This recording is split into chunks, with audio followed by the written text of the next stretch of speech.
Hello guys, welcome back to my channel. Polytechnic सफ़र में आप लोगों का स्वागत है। तो आज मैं लेकर आया हूँ पॉलिटेक्निक एंट्रेंस एग्जाम 2025 के लिए केमिस्ट्री का मोस्ट इंपॉर्टेंट क्वेश्चन। और ये मोस्ट इंपॉर्टेंट क्वेश्चन क्यों है, क्योंकि मैंने भी 2023 में पॉलिटेक्निक का एग्ज़ाम दिया था जिसमें मेरा रैंक 18 आया था।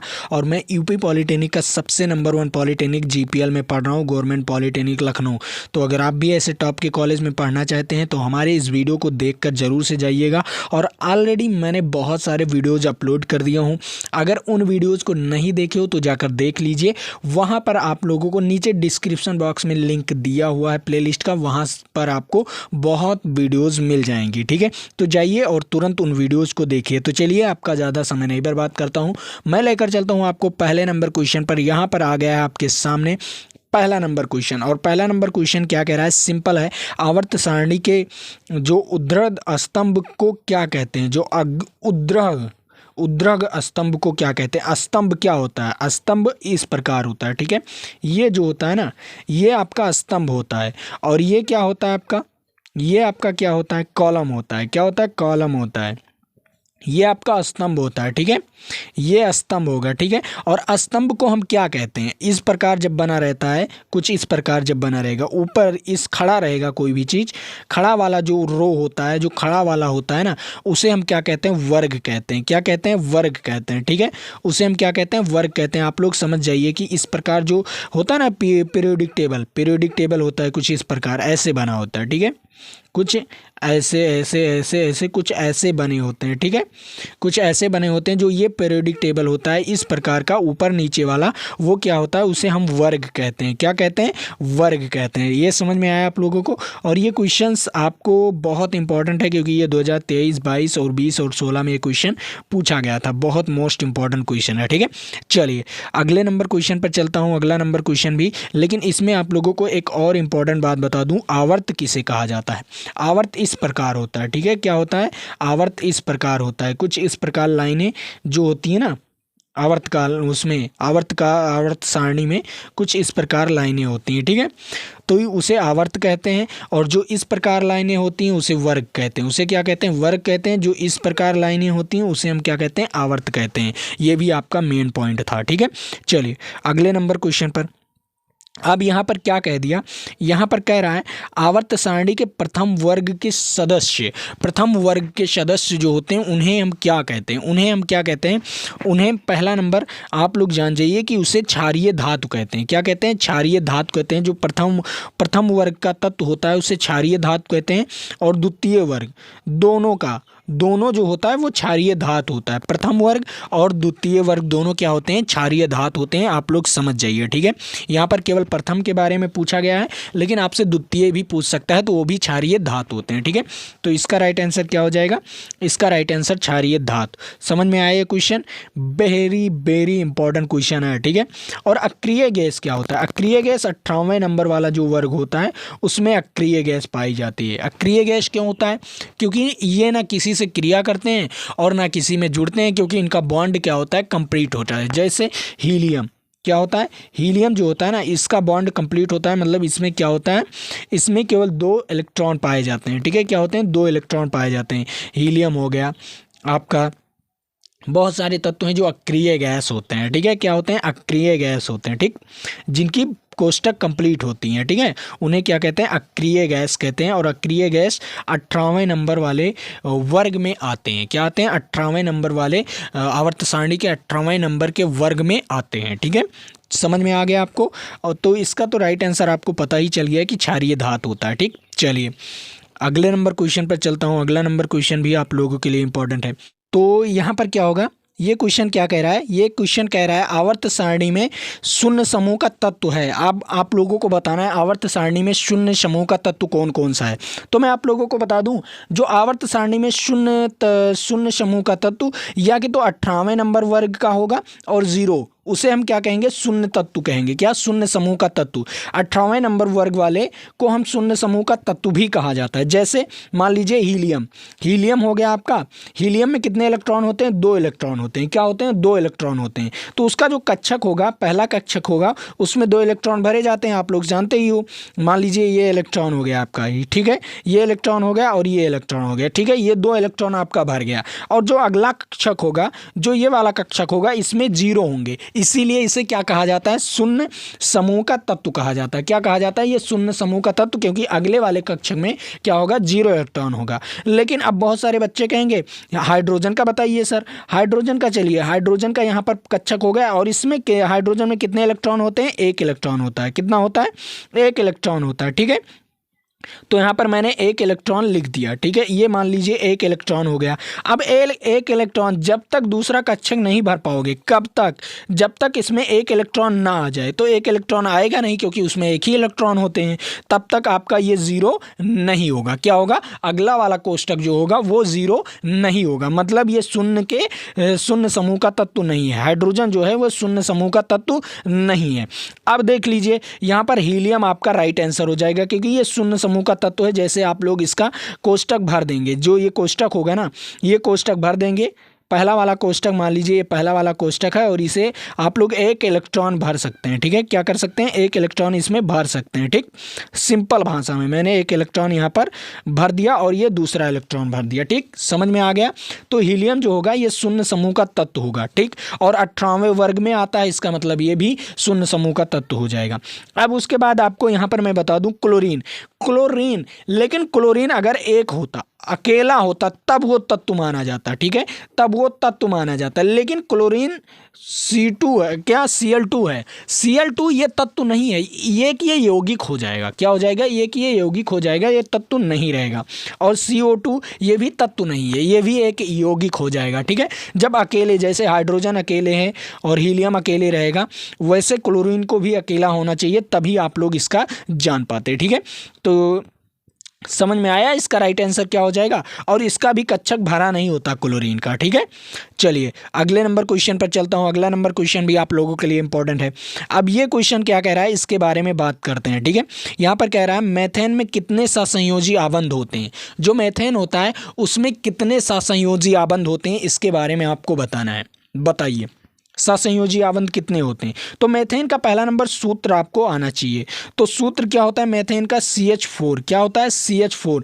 अब इसको आपको क्या करना है, तोड़ना है। मैंने एक वीडियो में ऑलरेडी बहुत इंपॉर्टेंट टॉपिक इसे ही समझाया था, केवल इसी को ही समझाया था बहुत बारीक से, ठीक है।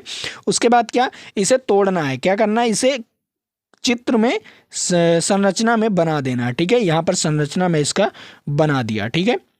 कार्बन को बीच में कर दिया और चारों तरफ से क्या कर दिया, हाइड्रोजन का। और इसमें कितने बॉन्ड हैं, 1 2 3 4। कितने बॉन्ड होते हैं मेथेन में, कितने बॉन्ड होते हैं, 4 बॉन्ड होते हैं। कितने बॉन्ड होते हैं, जो ये मेथेन है, मेथेन में कितने बॉन्ड होते हैं, 4 होते हैं। तो इसका सहसंयोजी आबंध कितना हो जाएगा, 4 हो जाएगा। समझ में आया। जैसे मेथेन का मैंने बताया, अब इसमें मैं आप लोगों को ब्यूटेन का या एथेन का चलिए बता देता हूँ। एथेन का सूत्र क्या होता है, C2H। क्या होता है आप बताइए, एथेन का सूत्र क्या होता है, एथेन का सूत्र क्या होता है, 6, ठीक है, C2H6, ये एथेन का सूत्र है। तो इसको आपको क्या करना है, इसको आपको बहुत उसमें संरचना वाले सूत्र में कन्वर्ट कर देना है। तो C को लिख दिया, यहाँ पर बॉन्ड लगा दिया और यहाँ पर एक H बॉन्ड लग जाएगा, यहाँ पर भी एक H बॉन्ड लग जाएगा और यहाँ पर भी एक H और यहाँ पर भी एक H और यहाँ पर भी एक H और यहाँ पर भी एक H। तो यहाँ पर अब आपको क्या करना है, बॉन्ड को गिन लेना है, 1 2 3 4 5 6 7। तो मैं एथेन में क्या हो जाएगा, एथेन में 7 हो जाएंगे, 7 सहसंयोजी आबंध हो जाएंगे। आपको समझ में आया मैंने कैसा किया। मैंने बहुत आसान तरीका बता दिया है कि आपको कोई सूत्र नहीं रटना है, केवल आपको इसका सूत्र पता होना चाहिए कि एथेन, मेथेन, ब्यूटेन, प्रोपेन का सूत्र पता होना चाहिए और आसानी से आप लोग बना सकते हो। चलिए मैं आप लोगों को एक और बताता हूँ, प्रोपेन का सूत्र क्या होता है, C3H। अब बताइए आप लोग क्या होगा, C3H क्या होगा, 8 होगा। क्या होगा? 8 होगा। ये प्रोपेन का सूत्र है। अब प्रोपेन का सहसंयोजी आबंध क्या होगा? पहला नंबर आपको तीनों सी लिख लेना है, लिख लिए। उसमें क्या करना है ना, 3 हाइड्रोजन जोड़ देना है। क्या करना है? हाइड्रोजन को जोड़ना है, ठीक है। सभी तरफ हाइड्रोजन को जोड़ दो। यहाँ पर एक बॉन्ड, चारों तरफ से आपको हाइड्रोजन जोड़ना है कार्बन के, ठीक है। हाइड्रोजन, जैसे यहाँ पर हाइड्रोजन जुड़ गया, अब यहाँ पर चारों तरफ से उसका बॉन्ड कंप्लीट हो गया, ठीक है। इसका भी बॉन्ड कंप्लीट होना चाहिए। 4 बॉन्ड होना चाहिए। एक कार्बन में कितने बॉन्ड होने चाहिए? 4 बॉन्ड होने चाहिए, ठीक है।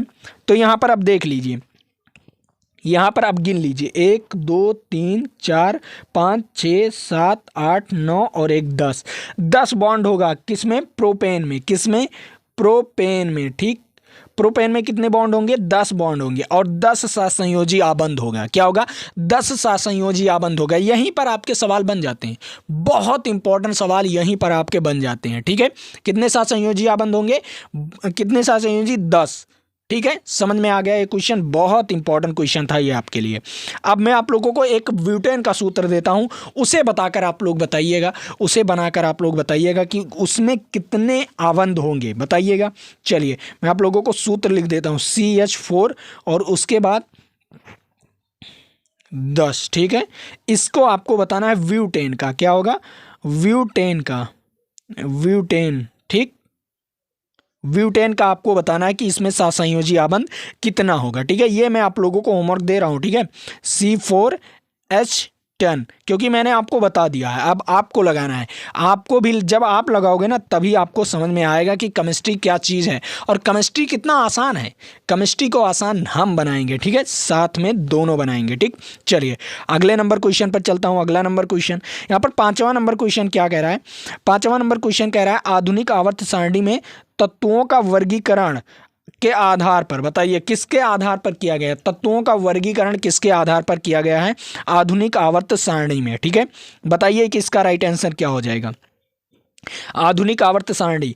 तो पहला नंबर तत्वों का वर्गीकरण किया गया है उसके परमाणु क्रमांक की वजह से। परमाणु क्रमांक जिसका 1 है वो हाइड्रोजन हो गया, जिसका 2 है वो हीलियम हो गया, जिसका 3 है हाइड्रोजन हीलियम लिथियम हो गया, जिसका 4 है हाइड्रोजन हीलियम लिथियम बेरिलियम हो गया, ठीक है।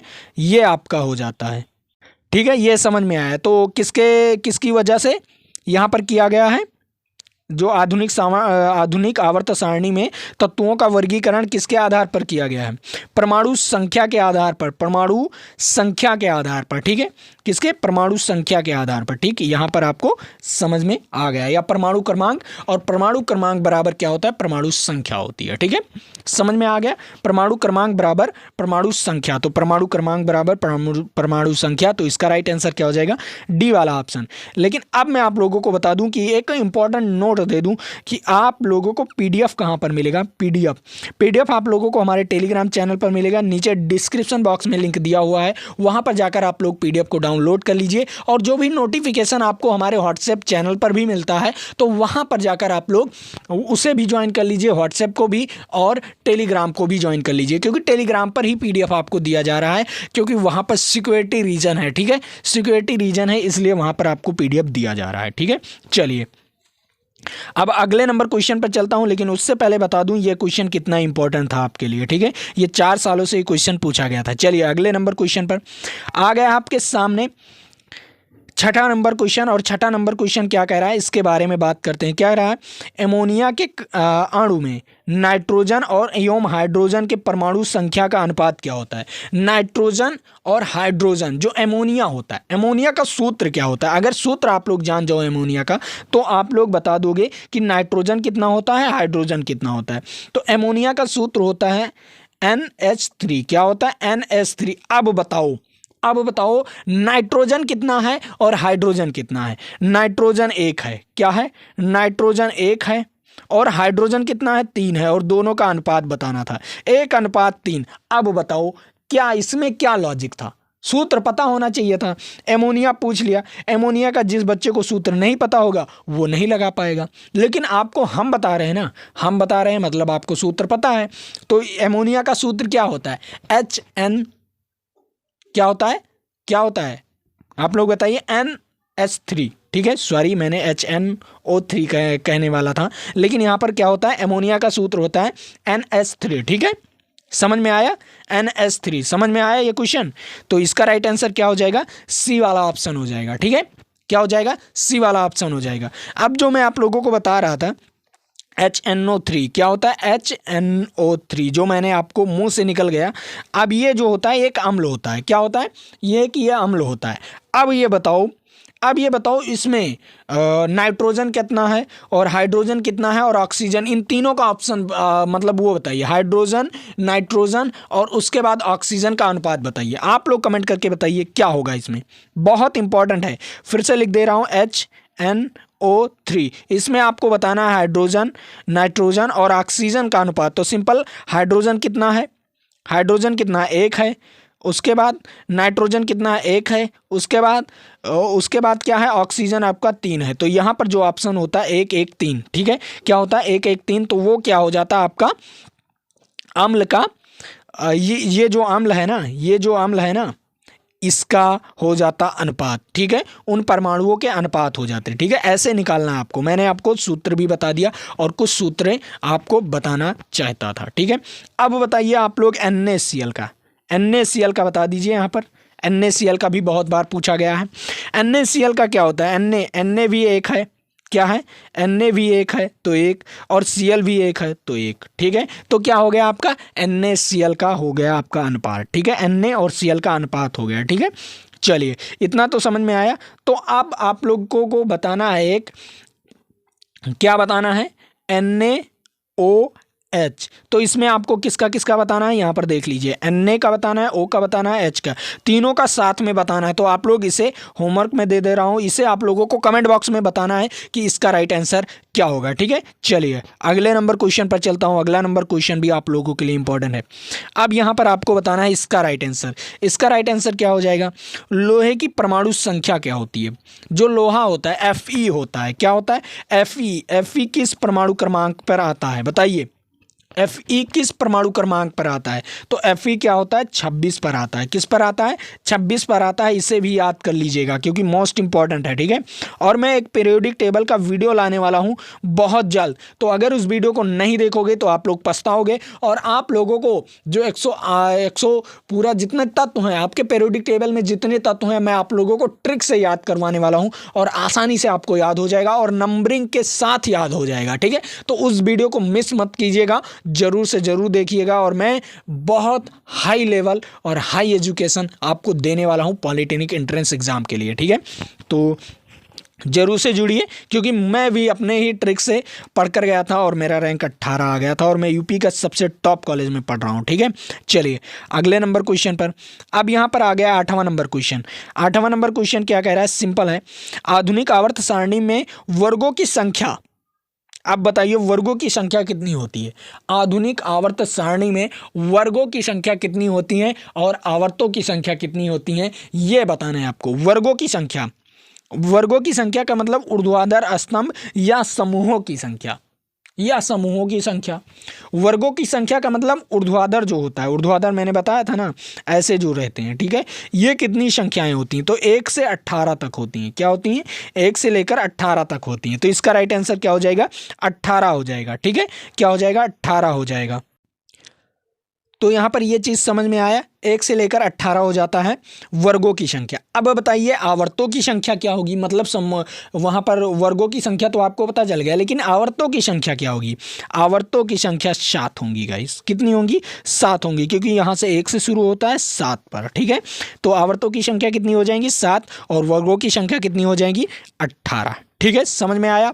और ये क्वेश्चंस आपके बहुत बार पूछे गए हैं, 4 सालों से ये क्वेश्चन पूछा गया है, इसलिए ये आपके लिए बहुत बहुत मोस्ट इंपॉर्टेंट क्वेश्चन है, very very most important question. ठीक है, चलिए अगले नंबर क्वेश्चन पर चलता हूँ। अगला नंबर क्वेश्चन क्या कह रहा है उसके बारे में बात करते हैं। ठीक, तो यहाँ पर आ गया है आपके सामने, ओजोन के एक अणु में ऑक्सीजन के परमाणुओं की संख्या होती है। ओजोन के एक अणु में ऑक्सीजन के परमाणुओं की संख्या क्या होती है?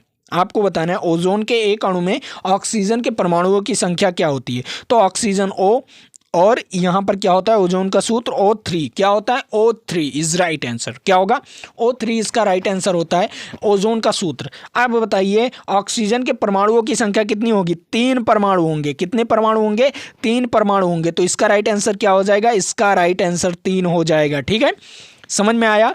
आप लोग ओजोन का सूत्र तो जान गए। ओजोन क्या होता है, ऑक्सीजन के 3 अणु होते हैं, ऑक्सीजन के 3 अणु मिलकर बनते हैं ओजोन का परत। और ओजोन का परत कहाँ पर होता है, आपके पृथ्वी के वायुमंडल और वायुमंडल का रक्षा करता है। क्या करता है, ये आपके पृथ्वी के वायुमंडल को रक्षा करता है। प्रकाश, जो सूर्य से प्रकाश की किरणें आती हैं, जो हानिकारक किरणें आती हैं, उससे आपको बचाता है। अगर अल्ट्रावायलेट जो किरणें आती हैं अगर पृथ्वी पर आपके डायरेक्ट पड़ने लगी और आपके शरीर पर पड़ जाएगा तो क्या हो जाएगा, कैंसर। क्या होगा, आपके शरीर का कोई भी जहां पर पड़ेगा वहां पर आपकी कैंसर होने के 100% चांसेस होते हैं। ठीक है, कितने परसेंट, 100% चांसेस होते हैं। तो इसका राइट आंसर क्या हो जाएगा, इसका राइट आंसर हो जाएगा सी वाला ऑप्शन इज राइट आंसर। ठीक है, समझ में आया ओजोन परत कितना मायने रखता है। और आप लोग जब कोई भी चीज़ जलाते हो ना, जलाने के बाद जो उससे धुआं निकलता है कार्बन मोनोऑक्साइड, उसके एक अणु, कार्बन मोनोऑक्साइड के एक अणु ओजोन के हजारों अणु को तोड़ देता है।